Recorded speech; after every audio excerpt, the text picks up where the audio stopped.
नमस्कार, मी सागर जोशी. TV9 मराठीमध्ये आपलं स्वागत. आणि बुलेटिनच्या सुरुवातीलाच एक महत्त्वाची बातमी आहे.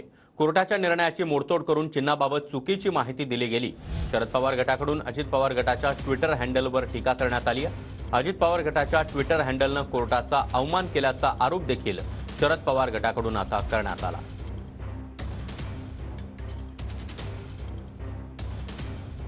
तर माफी मागा, कारवाईला सामोरं जा अशी मागणी शरद पवार गटाकडून करण्यात आली आहे. सुप्रीम कोर्टानं घड्याळ चिन्हाचा वापर करताना घड्याळ चिन्ह प्रकरण न्यायप्रविष्ट असल्याचं नमूद करायचे निर्देश दिले.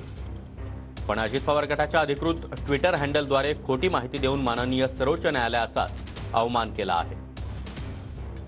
गेल्या वेळीप्रमाणे ट्विट डिलीट करू नका, चूक मान्य करून कोर्टाच्या अवमानाबद्दल जनतेला खोटी माहिती दिल्यानं माफी मागा. सर्वोच्च न्यायालयानं तुमच्यावर घातलेल्या अटी व शर्ती झाकण्याचा खटाटोप केलाच आहात. तर आता निर्देशांच्या अवमानाबद्दल सर्वोच्च न्यायालयाकडून होणाऱ्या संभाव्य कारवाईला देखील सामोरं जा.